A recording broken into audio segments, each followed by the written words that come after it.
Welcome to Nava Podcast with Leah Cardenas and Stella Pashos. Let's explore the true essence of Nava. Nava embodies the concept of beauty in all its forms. It represents the inner radiance that each woman possesses and the unique qualities that make her truly remarkable. Our mission is to share the stories of inspiring women who are making their mark in the areas of fashion, health, lifestyle, and family. Our aim is to curate meaningful conversations where the journeys and experiences of our guests can inspire you in your own life. We started this podcast to create a space where everyone can feel beautiful, inspired, and empowered. Nava is not just a podcast, it's a celebration of the incredible women who have shaped our lives and the countless others who are yet to share their stories. We can't wait for you to join us. Introducing our next episode where we celebrate the beautiful journey of motherhood intertwined with entrepreneurship. Join us as we sit down with Carmen, the visionary behind Mama and Bird, a brand dedicated to supporting mothers with premium skincare products. In this heartwarming conversation, Carmen shares her inspiring story of balancing the joys of motherhood with the challenges of running a successful business.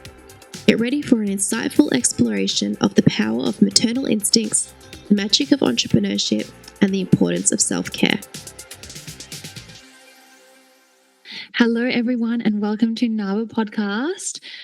It's been a minute, so we're back, and today we have the beautiful Carmen joining us from Mama and Bird. Welcome, Carmen. Thank you. Thank you for having me. Can you kick us off with just sharing a little bit about yourself and your beautiful business? Yes, so I am the founder of Mama and Bird Skincare, which is a pregnancy and baby skincare brand, Australian owned and made. And we launched the brand, or I launched the brand just over 2 years ago now. Some days it feels like 12, some days it feels like one. But 2 years ago, so we launched just after the end of the pandemic, I guess, and now we are available in 4 countries, over 300 retailers, plus online, of course. And it's been really well received. So it's exciting to be talking to you guys about it. That's amazing. I can't wait to hear more about it. But before we get into you and the business, we just want to know a little bit about you with our 90 seconds with, are you ready, Carmen? Yes. All right. Which city do you live in? Melbourne. Where did you grow up? I grew up on the Surf Coast in Victoria. What is your coffee order? Oh, I don't drink coffee. I only ever have had one coffee in my life when the hottest guy in uni asked me on a coffee date. So I drank 2 coffees in one go. First time ever. He wasn't worth it. Never drank coffee again. Never saw him again. That's so funny. I love that. Do you have any pets? I have a dog called Lucy. Oh, what type of dog is it?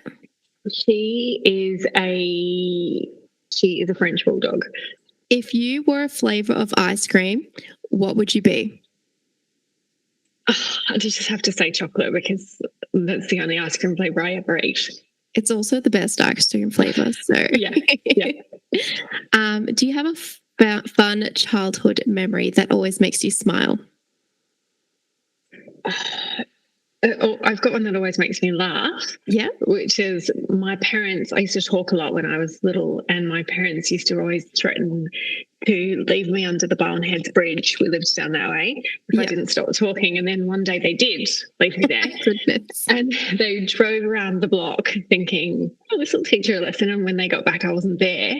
And apparently I had walked off but down side streets to my grandparents' house because I recognised where I was on the walk to kinder. And so they essentially lost me until my grandparents left a message on the home phone, because there was no landlines back then, saying there was no mobiles back then, saying we have Carmen at the house. So we always laugh about it. Oh my goodness.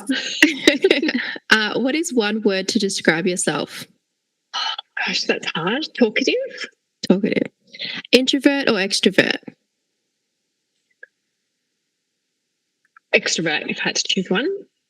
Heels, flats, or sneakers? Sneakers. And what is your favourite food? Pasta.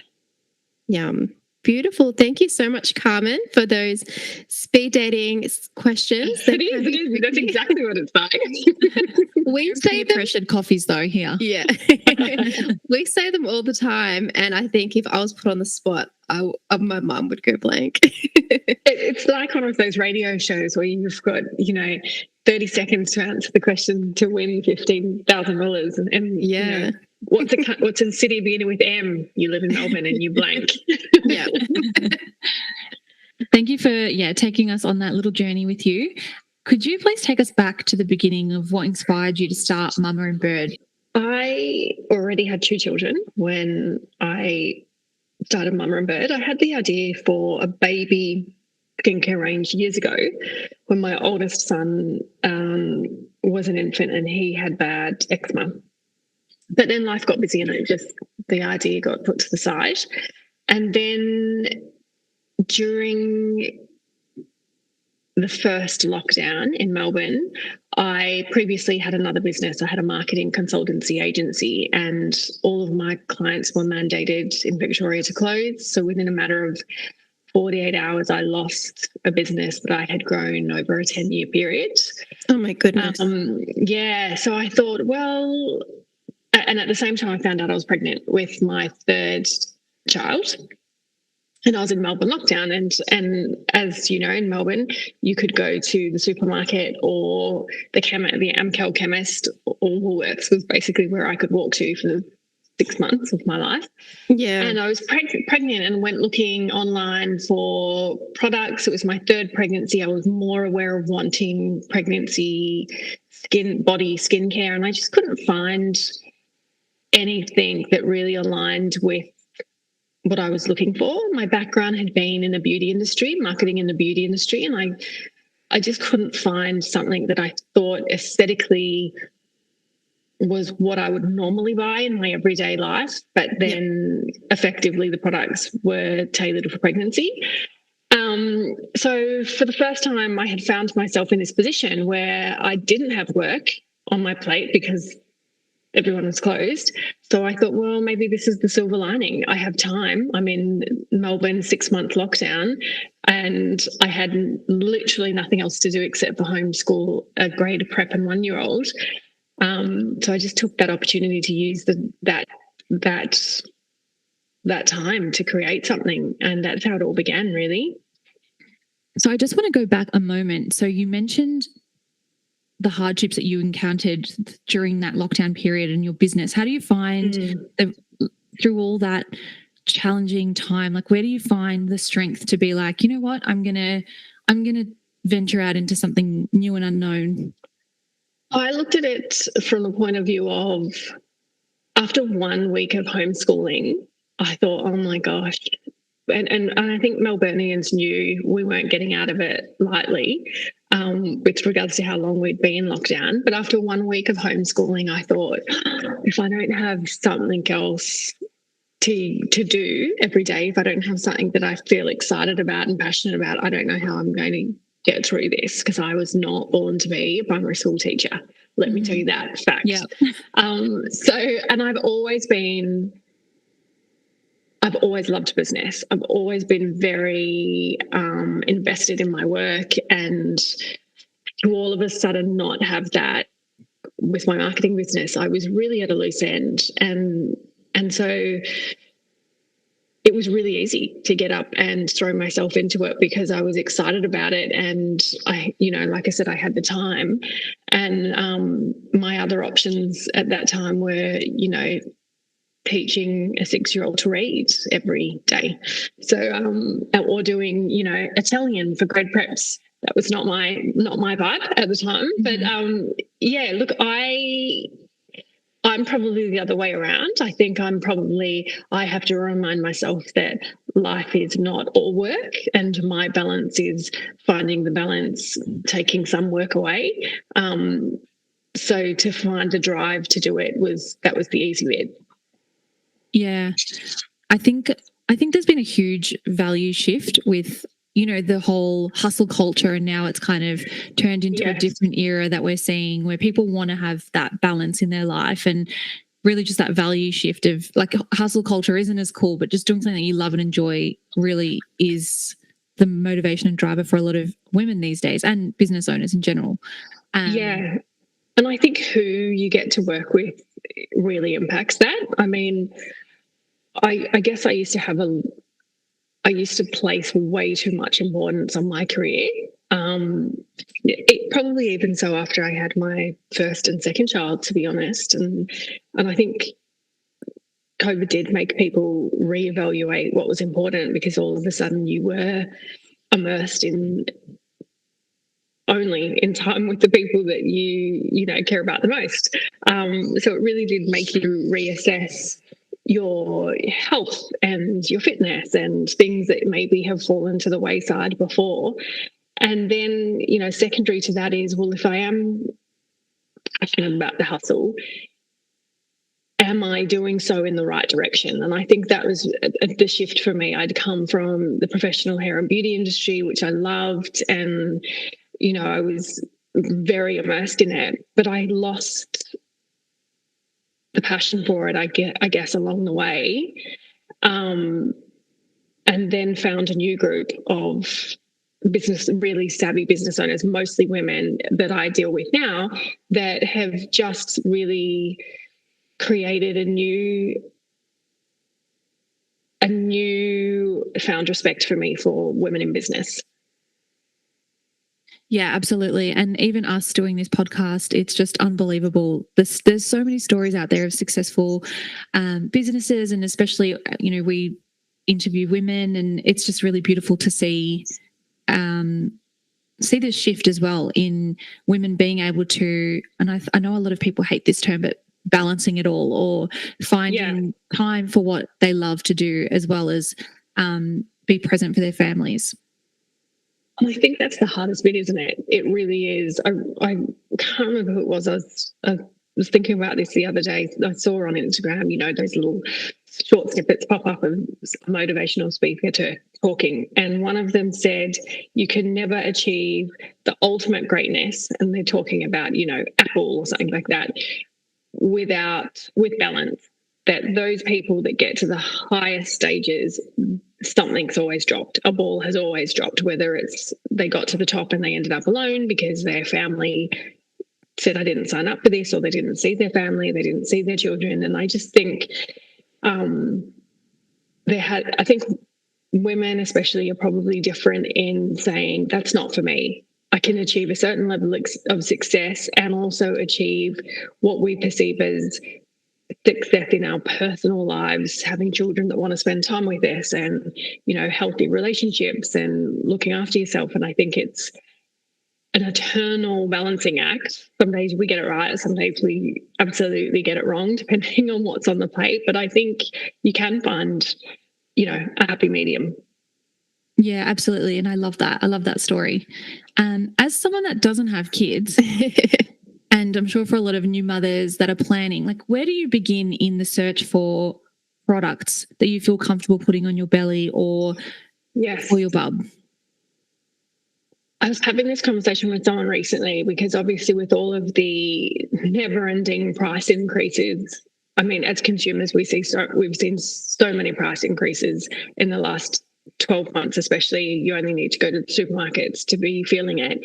But as business owners, it's never ending. I mean, over a course of a week, you'll get every supplier saying prices have gone up, and then, your couriers and the post, that's gone up, insurance has gone up, and it just, comes at you from every angle. And someone said to me recently, why don't you get your products made in China? Because it would be cheaper. And I said, well, because my products are being sold to women who are pregnant and then to their babies. And I know there are many brilliant Chinese manufacturers, but I wanted more control and a face-to-face, in-person relationship with my manufacturer, so that I could be assured of the quality processes and their commitment to ingredient integrity. Because, there is a huge responsibility putting products out in the market for that particular niche, because it's it's vital that those products are safe, first and foremost. Effective, yes, but safe is the primary concern.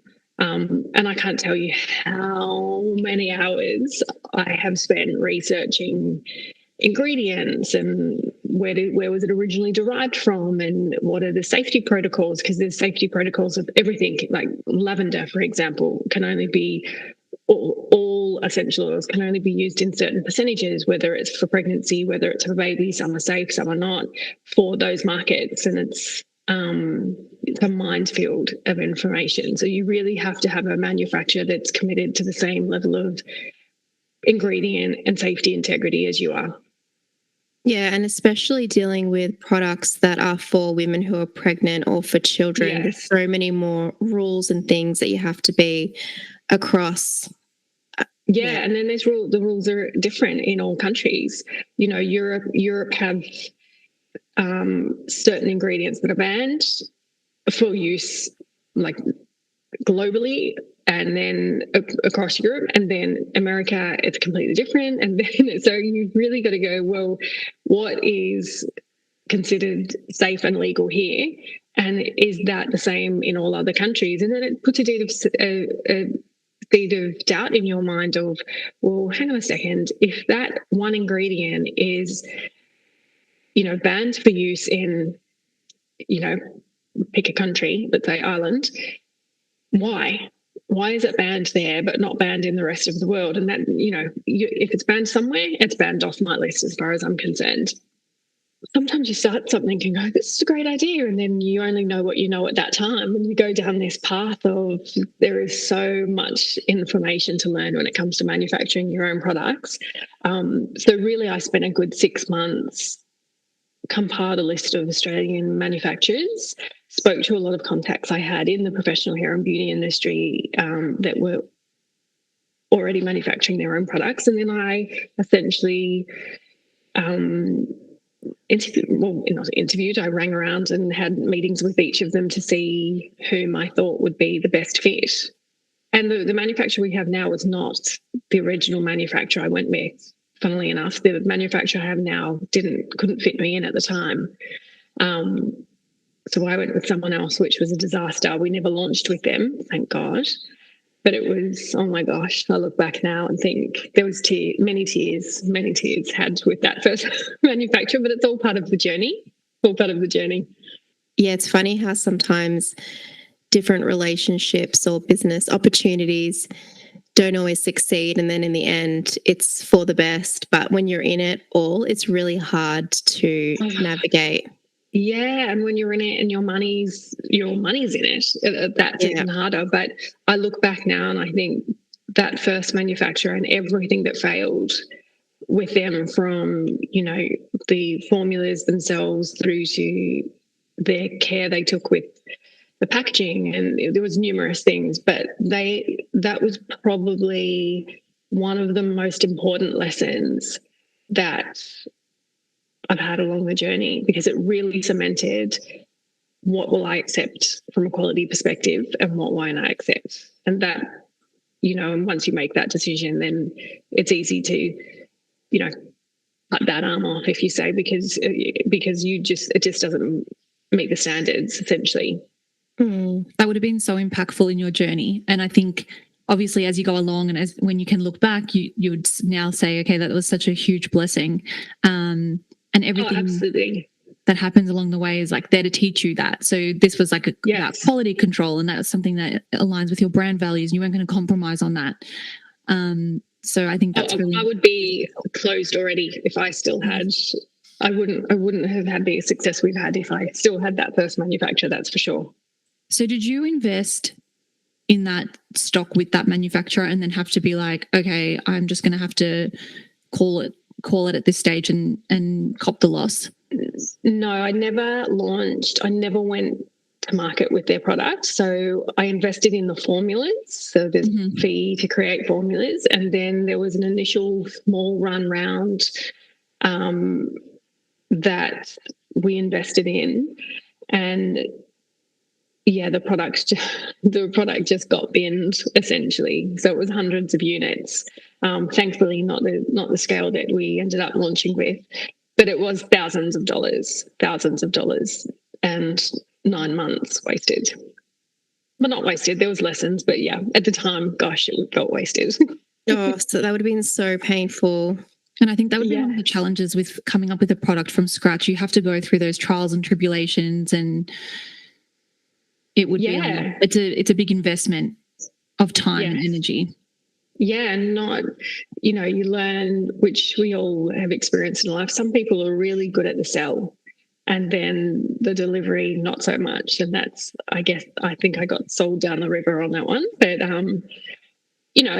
like I said, it was probably the best lesson, because then when I did reach out to the manufacturer we have again now, and I had a call with them, they sent me the first round of samples once we agreed to work together.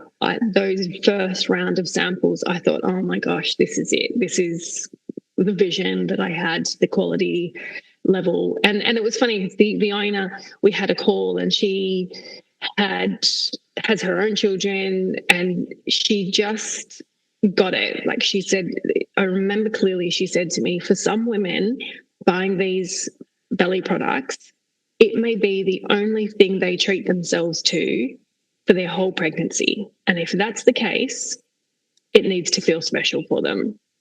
And I thought, yes, you get it. And then, secondary, she said, for those that might already have another child at home, and they're pregnant again, and they get 5 seconds to themselves at the end of their shower before they have to go out and pick up the food off the floor from the toddler, those 5 seconds need to feel special. So she really got like the mindset of the woman that we were creating them for, and therefore I knew she was really in tune with how did it feel for them to feel the product, touch this product, how did it feel on the skin afterwards, what was the aroma like, and she, we were on the same page basically.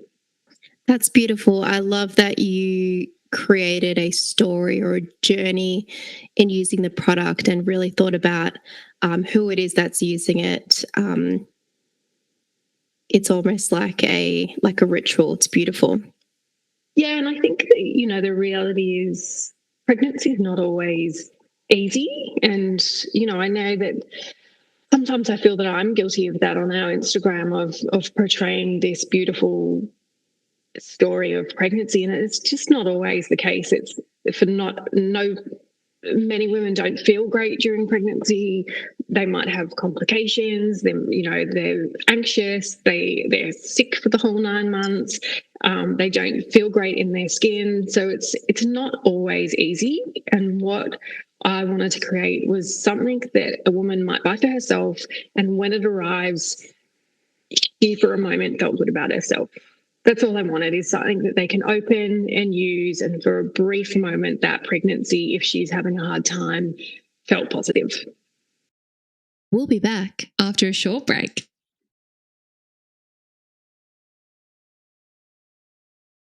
Mama and Bird is giving Nava listeners a special 25% off their entire order with code NAVA25.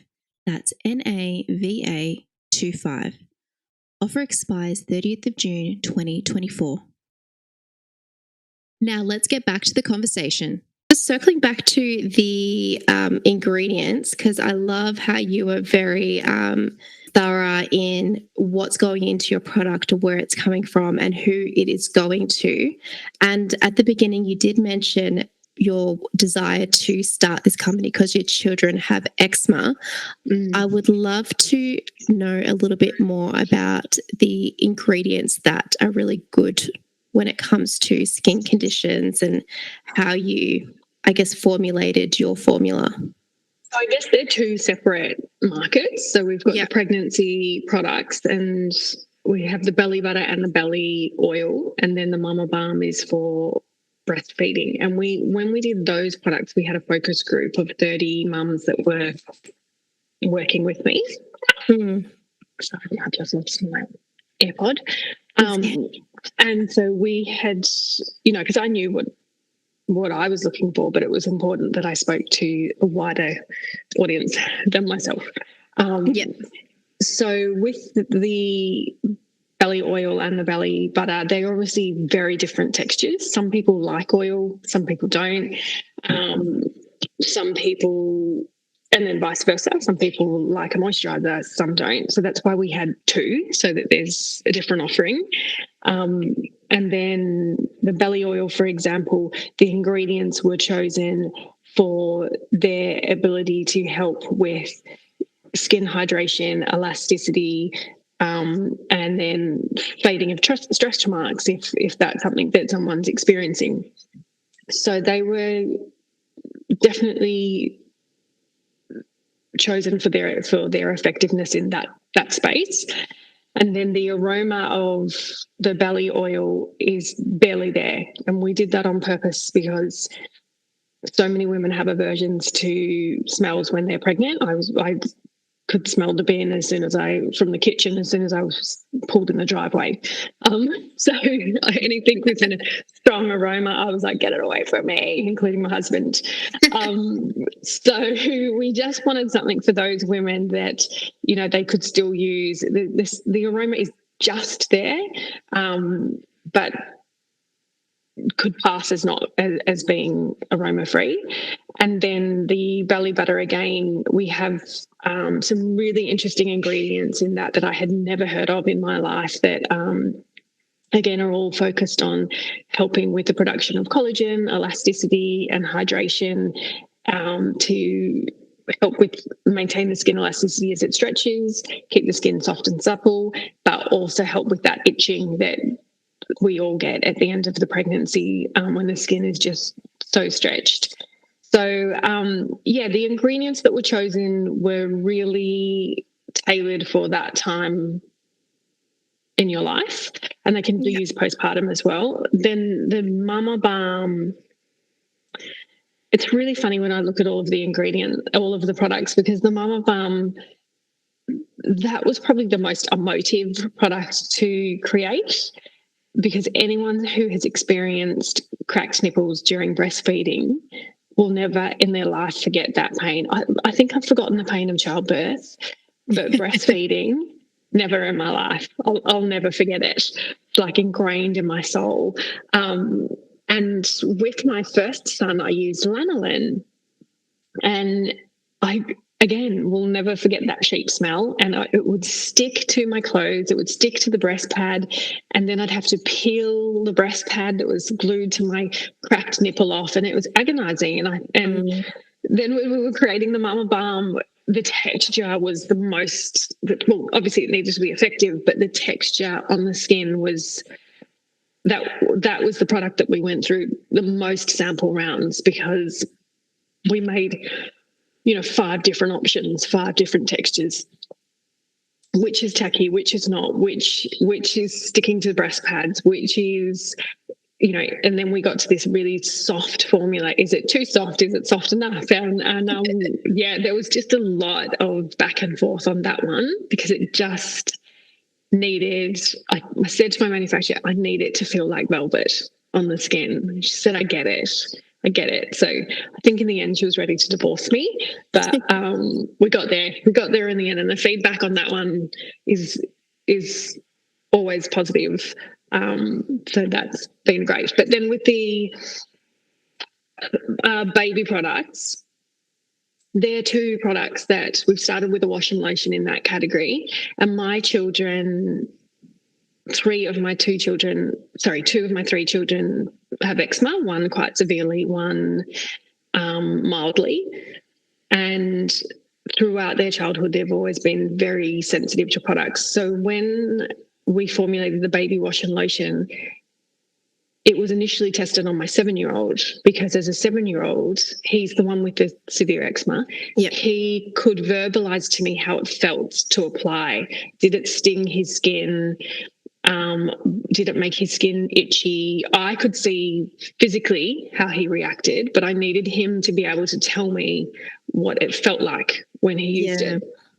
So that was really instrumental, because a 1-year-old, a 6-month-old, they can't tell you, and you don't know the difference if they're crying because the product is, if they have eczema, you don't know if they're crying because the product is irritating their skin, or if they're just crying.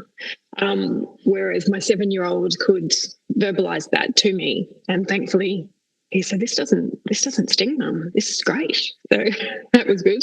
And then the ingredients we really stripped back, taking out anything that was unnecessary, not overloading that delicate skin with too many ingredients or anything that was active. Not that you'd put active ingredients in baby products. Yeah. And then, the key ingredients like the avocado oil, and they were all chosen for their suitability for that age bracket, but also the impact that they have on calming down the skin and just helping with being gentle on that skin barrier, because when a baby is born, their skin's not fully developed yet. It's still, in development. So and it's always changing, isn't it? Yes. And when you're putting I was talking to one mother once, and she said her child had eczema, and she said, I've tried 7 different products this week.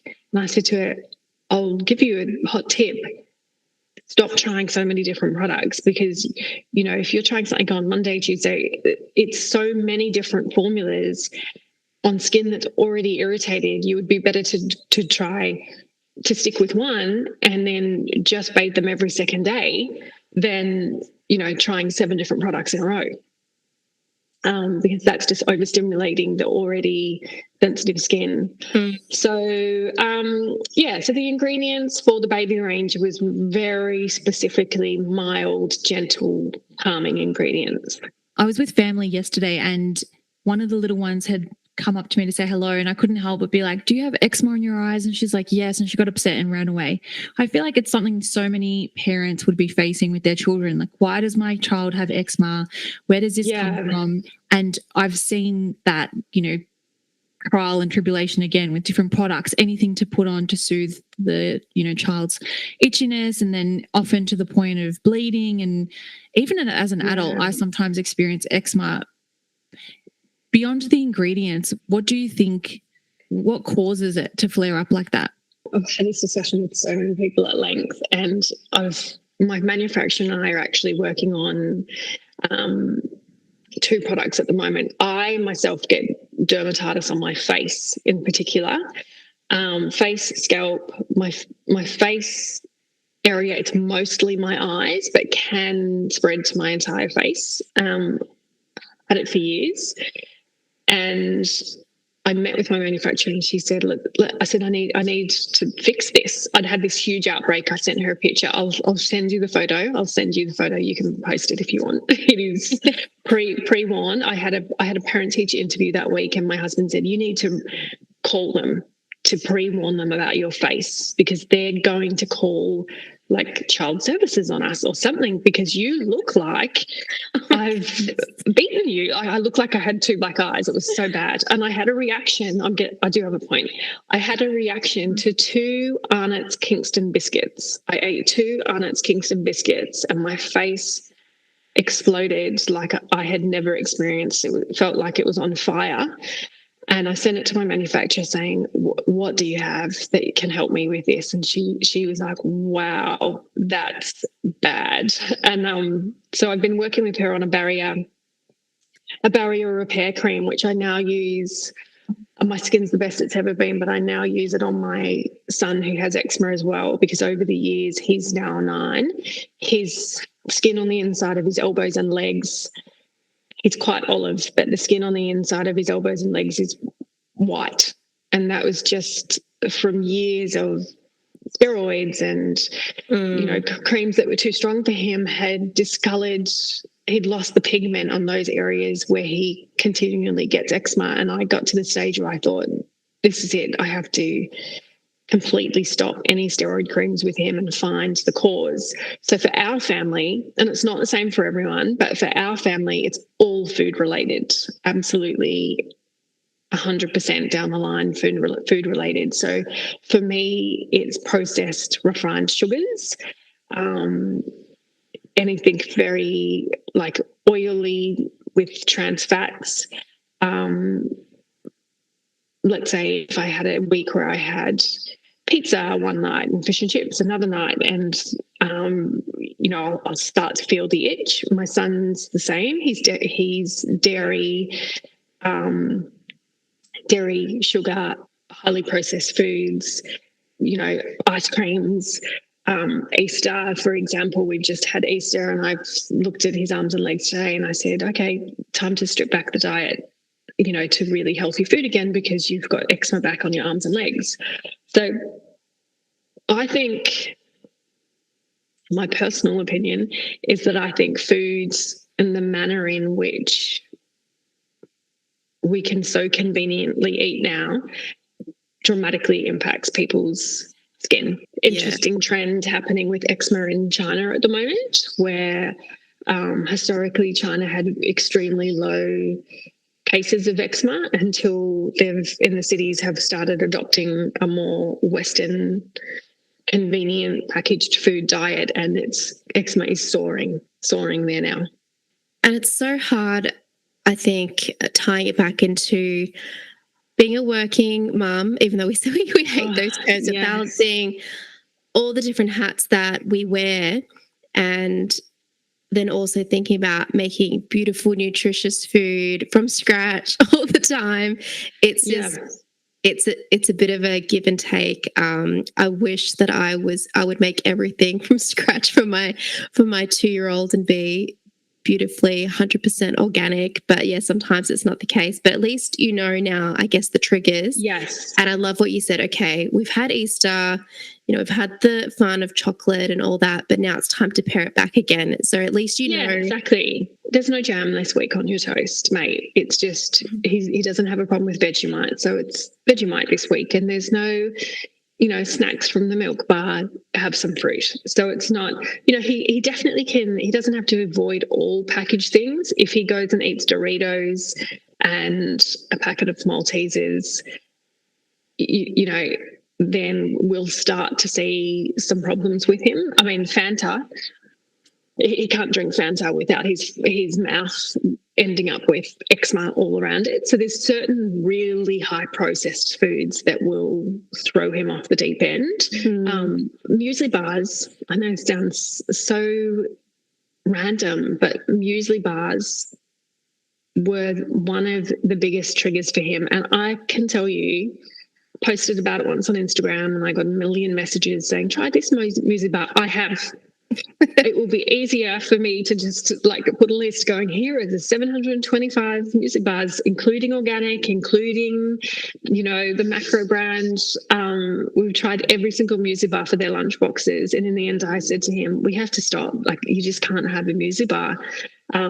So that's the only thing for lunch that I do make, snacky thing, is a sugar-free banana bread on a Sunday, so that he has something, so he's not feeling deprived, but there's no roll-ups or,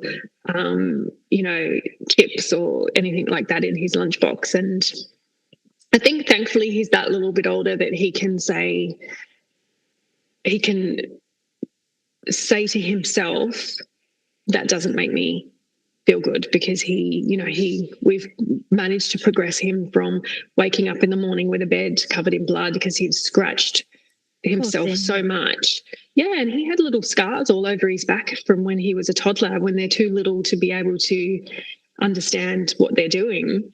And it's really heartbreaking. I really feel for any parent that's going through it. And as I said earlier, not every person is food triggered. We're in a way fortunate that that's what our family symptoms are. And even going back to my mum gets eczema and dermatitis on her eyes from garlic, of all things. There you go. Yeah, but I have spoken to some people who have had really severe eczema, and because it is technically an autoimmune disease, and they can't find the trigger. They've done every elimination diet, and they've tried every sort of holistic approach, and they couldn't find the trigger. So ended up, there's a new injection you can get if you're very, very severe that inhibits the pathways of skin cells communicating, I guess, that helps clear it up. But that's, the extreme end. But I really feel for the people that go out and try and find the triggers, and they just can't pinpoint it, because that's tough. Yeah. So I think with skincare, I see a lot of people going, will that help my eczema? Well, yes, it can help. Anything you put on topically, including a steroid, is treating the symptom, not the cause. And I think that's what's really important to identify is you can soothe the symptoms 400 times and you can repair the barrier of the skin. But if you're not trying to boost the body's immune system internally to, you know, fight whatever is the cause of that skin reaction, you're in a losing battle. Yeah, it sounds like I don't have the expert myself, but I definitely know plenty of people that do. But yeah, it's that balance of what you're putting on your skin, what you're putting in your body, and then also, I guess, your environmental stresses as well. Yes. It's just, and look, some kids holistic. outgrow it. Some kids, you know, might have 2 or 3 little episodes and their skin fully develops and then they outgrow it. It just happens to be a period of time while their skin's developing. And then, you know, others, it's more in depth than that. Yeah. Speaking of kids and the juggle of business and life and making banana bread from scratch, what does the day or the week in the life of Carmen from Mama Bird look like? Oh, some days it's really hectic. So I still have a little toddler that's with me 2.5 out of 5 days, Monday to Friday. So my days are different when he's at home because he's not as accommodating with my schedule. I have to work around him. And then my older 2 are in primary school. So really, you know, we get up and the mornings are about getting them out the door and, you know, to school with hats and lunch boxes and getting in the right uniform, which is usually my fault. And then, so I sort of get them on their way. Mornings are usually spent packing orders, and then afternoons are more so on, you know, administration and admin, marketing, what have you.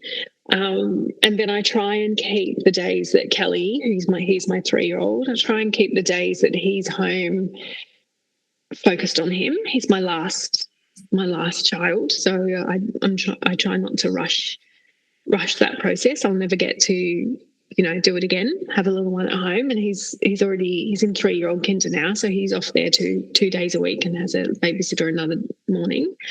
So when he's home, it's, you know, we'll go off and do something, go to the park or something for him in the morning, swimming or his activities. And then he's thankfully a good sleeper. So he sleeps 2.5, 3 hours lunch sleep still. And so I'm like a mad woman in those 2 or 3 hours. I understand. Packing orders, replying to the emails, chasing my tail, literally. And then after school, it's just kids sports. My whole life is kids sports. And then often, you know, because of my time constraints, I'll find myself catching up on things in the evening. Like, don't even ask me about my accounting. It's the end of a quarter. I've got anxiety because I'm like 3 months behind. Something's always got to give, and for me, it's that accounting up to date. So many women that run their own businesses have said if there's the one thing that they forget or neglect, it's the accounting. Yeah, and it's funny because I actually love numbers. I do love numbers, but going in and just reconciling and finding all the invoices, sometimes it's tedious, and I actually wish I genuinely was on top of it, because it gives me anxiety when I look and go 165 items not reconciled. Oh gosh, where's that invoice? Yeah. So Nava represents the core values we explore in our podcast, and what we love to do to wrap up the conversation that we've had today is go through a little acronym with each aspect standing for personal or professional growth. So we'll start with N for navigate.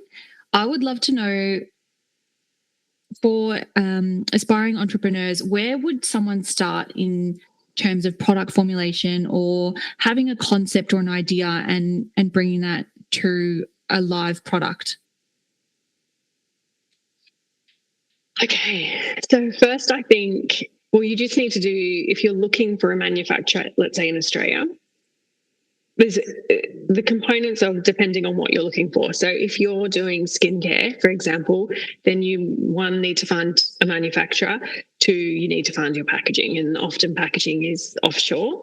So it's really just like doing your research on finding the right contacts to call, and you can Google and find manufacturers online, but it's really important that you are really clear on your values, what you're willing to shift a little on, and what are absolute mandatories for your brand and what you want to represent. And then you do your homework and you're interviewing them.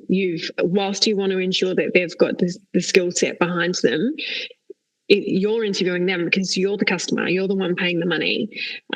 So you have to ensure that whomever you're speaking to, you walk away thinking, okay, I feel confident in what they're saying. They understand the vision that I've got. And then really it goes from there. Once you'll find someone along the way that really you get off the phone and you think, gosh, that resonated with me. I felt like we were talking the same language. Yeah, that's really helpful advice. And something that you mentioned earlier that I think would be very helpful for a lot of listeners is the idea of those focus groups. How did you come to finding a focus group, and how can someone get involved in something like that for their own product concept? So here's the key, because you'll meet people that I've met people that said, yeah, we had this group, and I asked my mum, my sisters, my aunties, my friends. Don't ask people you know, because they're going to be nice to you. You need to ensure that anyone in your focus group, they don't have a relationship with you. So they'll just give it to you straight. So for example, I reached out to people I knew that were really straight shooters. And I said, this is why I'm not asking you, but do you have any friends that are also like you that will, just be honest, and this is the age range I'm looking for, and they need to have been pregnant or are pregnant. So I kind of put it out that way to people I knew that were in my target market, but then I asked them for referrals. And yeah, it was such a broad mix that we ended up with. And I just remember one girl, my friend's sister, and we laugh about it to this day. I said, what does your sister do for a job?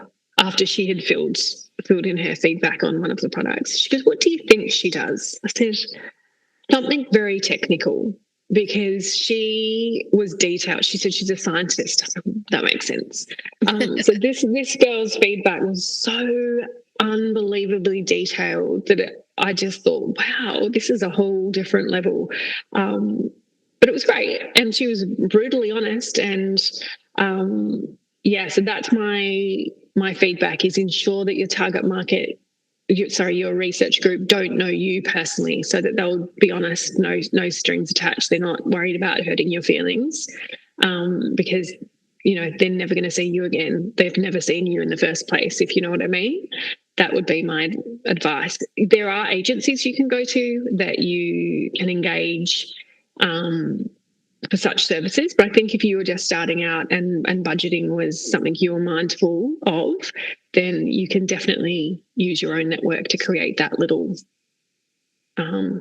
market research group. And you have to have it in writing. Don't just say, send me your feedback. Have a set of questions that they just need to tick boxes or write short answers. Yeah, that's really helpful advice. It actually just reminded me, when I was younger, one of the jobs I did on the side with a friend of mine was go to paid market research. Well, yes, I did that too. Focus groups. And I was like, I can't believe I've never thought about this myself. But yeah, I would get paid like $100, $200 to try someone's soft drink or someone's new alcohol beverage or whatever it was, skincare brand, and then you provide feedback. But I think that raises a good point too. Like, starting your own business, it would actually be beneficial to be a part of a focus group for someone else, so you can understand what's actually involved in taking on someone else's opinion to that level of detail. Yeah, and I think it's really important because if you've never done one before, I mean, my background's marketing, so like you, when I was in uni, I had my name down of numerous little paid market research groups, but I also in my first job out of uni, I worked for a small marketing agency and I had to do phone market research. And let me tell you, if you've done that job before, you learn about market research because you've got to be able to get that sales pitch to get a complete stranger to go through a survey with you on the phone. But thankfully, I'd had a small amount of experience in how to run a focus group, how to write out the questions, what type of questions to ask, make sure they're not leading, and really be able to quantify that data. So I think if you don't know how to do any of that, definitely, start with maybe YouTube. You can always find short videos on how to do such things. Don't take the first one you watch as gospel. Watch a few and then think, okay, how do I merge all of these suggestions together? But you definitely want to use a platform, let's say like SurveyMonkey, that will then have the analytics tab to it that you don't have to then quantify it. It'll say, 95% of people liked the aroma or what have you. But I think if you were going to, sorry, now I'm just rambling. I think if you had a focus group, don't be afraid to engage them with questions before you even start your product development, because you might have something in your mind that you think your product fills a certain gap, and then your audience tells you something completely different, because you have to be able to take yourself out of it. You have to be able to take your personal likes and preferences out of the equation and create something for your customer. Yeah, that's so hard to do when your business is so much of who you are as well. But having that separation, that would probably be really difficult for sure.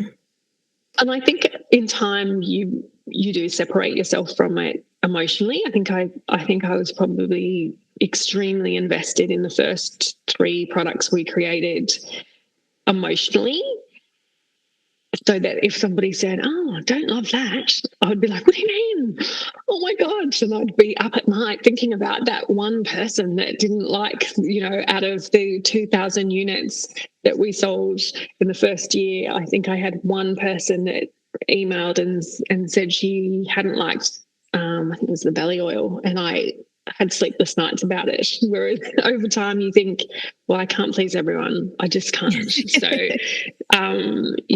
now if I get someone that says, I'm looking for something that's a thicker cream, for example, I've got no problem saying, well, try recommending another brand, because if you're not going to buy from me, I would rather you buy from another beautiful brand who is Australian made, who's one of my competitors, but I also know they're putting in their heart and soul, than go to Woolworths. So I've got no problem recommending, another local brand if mine are not for you.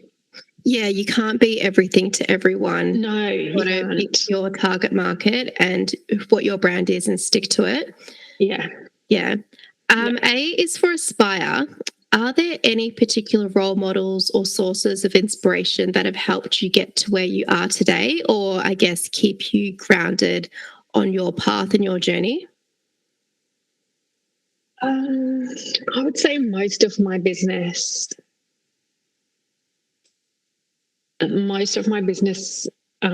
knowledge and success came from my dad. My dad was an antique dealer, so very different to me, but had his own business, and he was one of 3 people in Australia that could restore certain types of furniture. So it was very well known in his community. But from a very young age, I had this little wooden stool, which I now have in my house, that I would sit on in my dad's workshop, and he would just teach me about business. And he, like, down to I I would give him $5. I would pay him $5 and buy an antique box off him. So I remember this very clearly. And he had me working on that box. He said, if you can restore this box properly, I'll buy it back off you for $500. And I must have been 10. So I did everything he said, wasn't good enough, had to sand it back. I had to sand that box back so many times and start again until I got it to the level that he felt was acceptable for him to purchase it back off me. And it was probably worth $4 by the time I finished. But he just had this system of teaching me, the value of hard work, and that you can't put something out to market and expect someone to buy it if it's mediocre. And yeah, he would take me around to all of the antique auctions and sort of teach me the thrill of the chase, he called it in his world. But when he's passed away now, but when I then went into the working world and would have ideas and what have you, he was just always my go-to person, always my person to throw around every idea off. And he passed before I started Mama and Bird, so he never got to see this one come to life. But he was certainly part of the journey of every other grand idea I'd ever had. But yeah, so now I've got the little stool that I used to sit on in his shed, and my toddler uses that to stand on in the kitchen. Oh, that's so cute. And I think everything that he's taught you is intertwined in what you are bringing in your own business, which is lovely. Well, probably the one I think about the most now that I'm older, and, as you guys touched on before, I think the hustle, the intent behind the hustle changes as you get older. But my dad had this saying, don't mind my language, don't waste your time working with assholes. And he would say, life is too short to spend your work time or your personal time with people that don't bring anything to you, that don't add any value or lift you up, or that are trying to, cut you down or not celebrate your success. Don't waste your time. Don't waste your time with those people. That was his motto. And it's really interesting because now in the mum and baby space that I'm in, there's so many women entrepreneurs that will support other women, that will build them up, I've had women, Jen from Seasons of Mama, great brand, we have never met. She has been my biggest advocate of my brand, humping it to her audience before I even launched, and has continued to this day. And we've never met in person. If she needs something, she'll reach out and say, hey, do you have a contact for this? We help each other out. Never met in person, but she's the perfect example of just, what it really does look like when women just support other women. And I think it's been really fantastic for me to see this, different era of business women that really do support each other. Yeah, it's so beautiful. And that's why one of the reasons we created Nava, because we want to share these stories of women that are killing it in their industries or just learning from the mistakes and challenges that they face. And if we can at least reach one person or someone's story can help someone else, we have achieved what we have set out. Yeah, and I think it's great because, often when you've got your own business, and especially if you're in it by yourself, a lot of self-doubt can creep in and overthinking when you think, am I the only one, that this has happened to, or that's happened to, or who's struggling this month, because you don't have, a circle to draw on to be able to get that communicated back to you that, oh no, everybody's going through this, or, others have experienced this at this stage in their business. So to have a podcast like yours where, you listen in and you go, oh yes, I know exactly how that feels. And that's me, that's the stage I'm at. Or, you listen to a story of how someone got from A to B, and then that inspires you to keep going. I think it's really important because in a way you connect people without those people ever meeting. Exactly. The power of social media and the technological age, it's pretty when cool. It's used for good. Social media is used for good. Yeah, definitely. V is for value. Can you share a practice or routine that you find valuable for maintaining your well-being?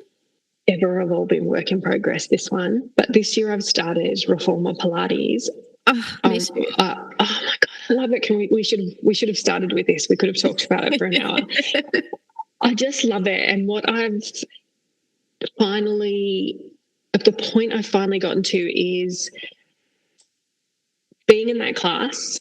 It's like 40 minutes and being 100% present and focused and there and committed to just that, not thinking about, okay, what do I have to do today, which is historically how I would operate. Yeah. But just going, you know what, this is 45 minutes for me and I'm here and everybody in this class is here for this, this practice. And I just am present to it. Whereas I think in the past I had not been. I would go to a class and be half present. And it's been awesome. Like, it's just, I love it. And well, you have to remain focused or you'll fall off the bed. Fall off the machine, yeah. Look, or be doing the wrong move because they move quickly. Yeah. And then I had one teacher this week, they had a replacement teacher, and I said to her, can you turn the fan on? It was just me in the class. Everybody else was obviously away on holidays. I was pouring with sweat in Reformer Pilates. I said, can you turn the fans on? It is so hot. She said, the fans are on full wall. I was like, are you trying to kill me? She's just laughing. And she said, you can push yourself more than what you are. And I was like, okay, this is a bit much for you. This is a bit dramatic. You're pushing me a little too much. Anyway, she was great. But then at the end, she said, see what, like, just try next time to push yourself a little bit further. And okay, you nearly pushed me over the edge, but it's fine. No, I love it. So that's really something that I'm focusing on now. I do it first thing in the morning so that I, just have that time where it's just not about anything else except for, focusing on that movement. Thanks. I was just logging in to book my class for tomorrow. Thank you for the reminder, Carmen. The last one is A for Achieve. I'd love to know, knowing what you know now, where would you suggest entrepreneurs start? I'm thinking about this because I saw that as one of your questions. I think I'm going to say the thing I think that a lot of people get wrong. I've definitely been, because I'm in the process now of working on a second brand, and how I've started this process is so different to how I started the first process. I think you really have to work the numbers. And by that, I mean, it's one thing to have an idea and then to go, okay, I'm going to find a manufacturer, but you need to then look at the market. So let's say you were wanting to bring out I'm going to just pick a product. Let's say you're going to bring out a tanning product. It's going to retail for $35. Okay, if I want to wholesale it to Priceline, what markup do I think that they would need? Let's just say 50%. So, you've got to work back the numbers and then if you take out your cost of purchase, your cost of goods and your marketing, how much am I really going to make per unit? And then how many units do I need to move to be able to make a profit that's sustainable for me as an income? So I think I never did that with Mama and Bird. I've definitely done it this time around with the new brand that I'm working on, to really assess, like, is this idea viable? Because I think it's really easy to come up with an idea and not look at every element of what it will really cost to bring that to life, and then what it will really cost to effectively market it to move a volume of units that will be a sustainable income for you and has the opportunity for growth. That is so true, because so many people don't take into consideration their time.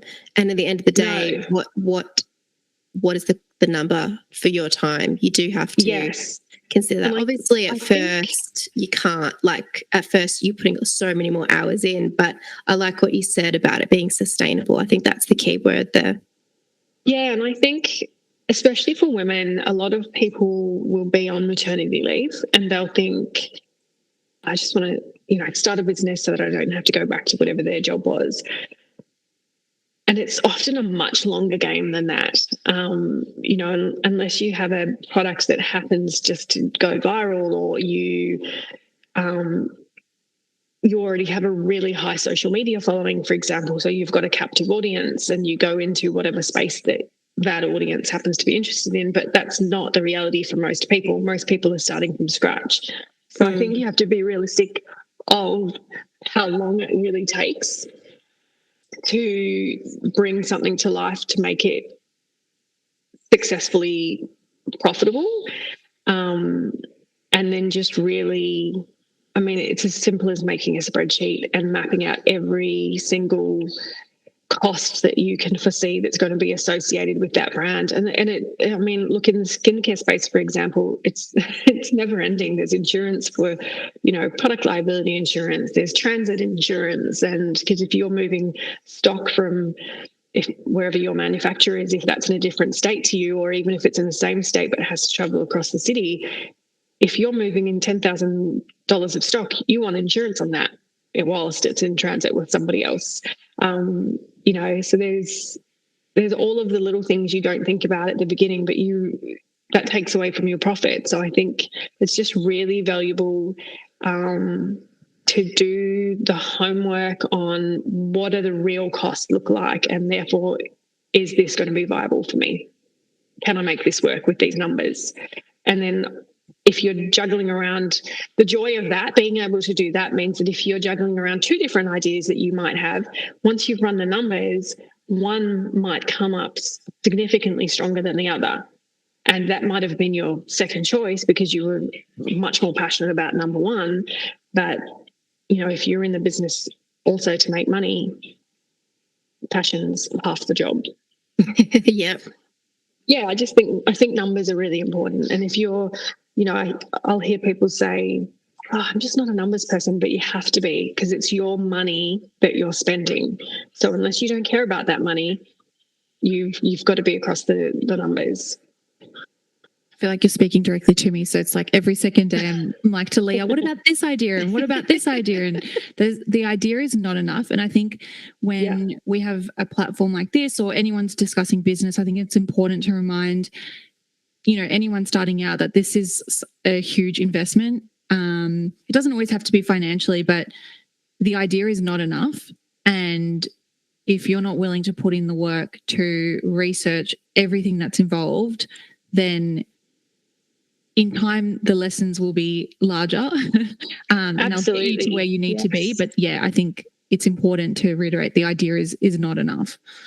No, and in actual fact, you're probably better off spending more time in that research phase, especially around the numerous different costs that'll be associated. And it's cost down to, well, how much is it for a Shopify website? And if you've never run a Shopify website before, then you go on and you look at it and it says, I don't know what it is now, but let's say $56 a month.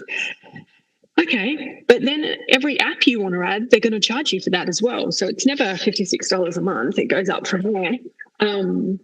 And that's when people start to get really stuck, because if you have a very small budget to launch something and then all of a sudden,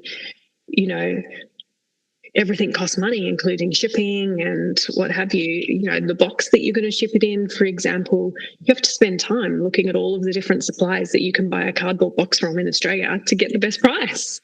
But I think the more time you spend in that phase, exactly what you just said, like the less expensive the learning curves will be in the later stage if you do move ahead.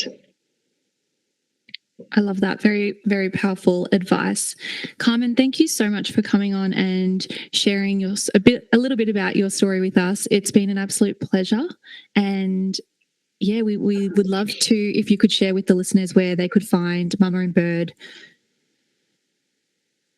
Yes, so we're online, Mama and Bird, and Mama is MAMA and bird.com.au is our website, or you can find us on Instagram, and again, it's Mama and Bird with an underscore between each word. But thank you. It's been great. I could talk forever, but I won't, because that would be very boring. That's a wrap for this episode.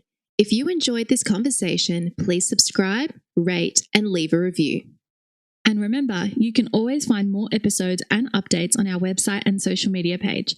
You can find us on Instagram at Nava.podcast. Until next time, keep chasing your dreams and making your mark on the world.